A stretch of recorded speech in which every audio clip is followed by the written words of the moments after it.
Bien hallados a Sintoniza Europa. Hemos hablado en los vídeos anteriores de cómo deben ser los buzones de denuncia, cuáles son los temas que, como mínimo, se deben incluir y también de la obligatoriedad para todas las administraciones públicas. Todas las empresas de más de 50 trabajadores y todas aquellas otras que, si bien no llegan a ese número de trabajadores, están sujetas a alguna normativa especial como el blanqueo de capitales. Pero, ¿qué personas intervienen en los canales de denuncia?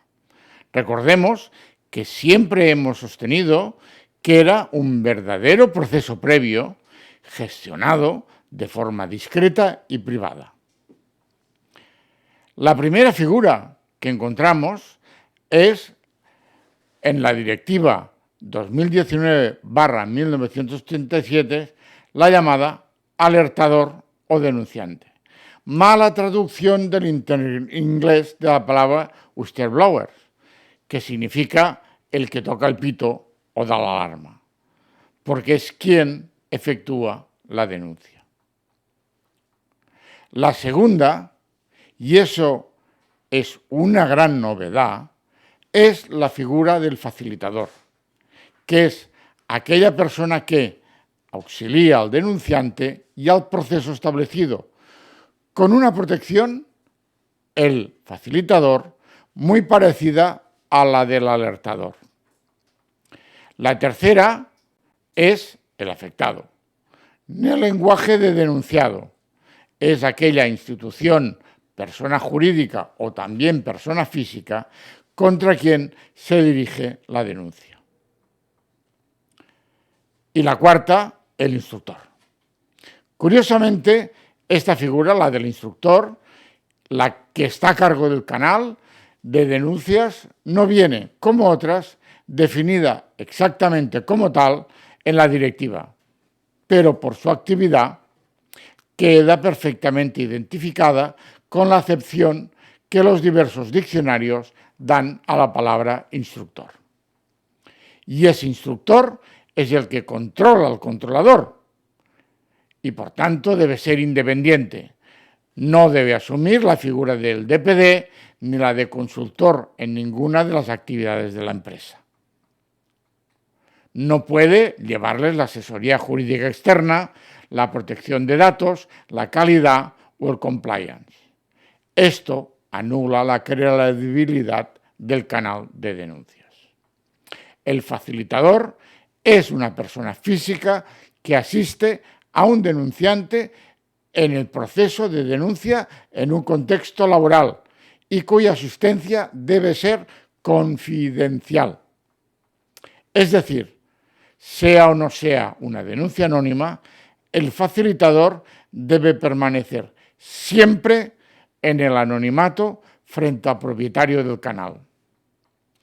De la forma en que se establezca dicha confidencialidad, es responsable el instructor, quien recibe, tramita y sigue la denuncia, es decir, instruye el procedimiento.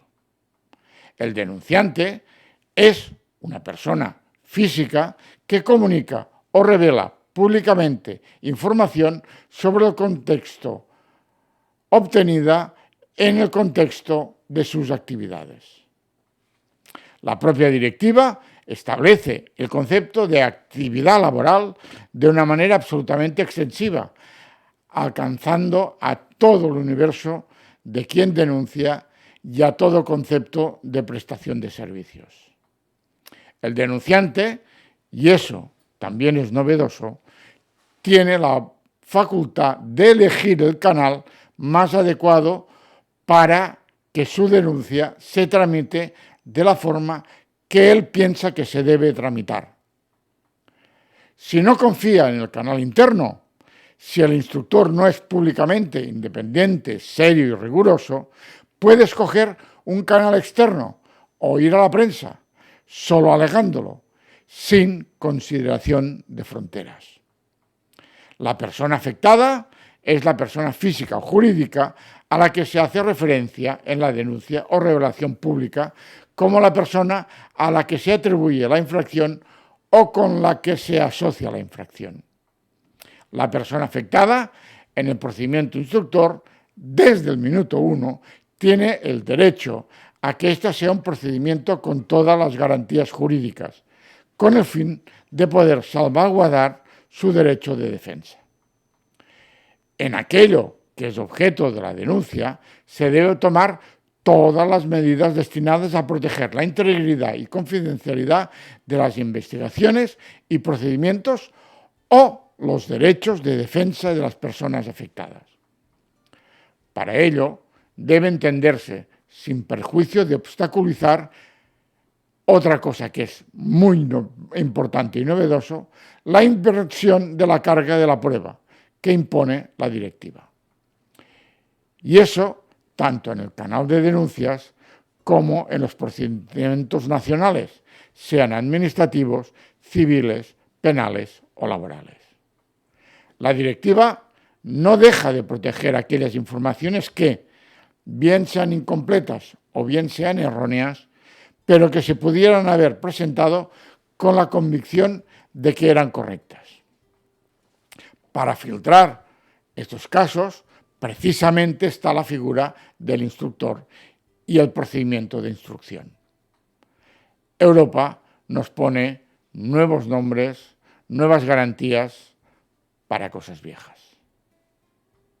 Si el vídeo lo consideras interesante, se agradece que te suscribas al canal y que actives la campanita. Espero tus opiniones. Buenas tardes.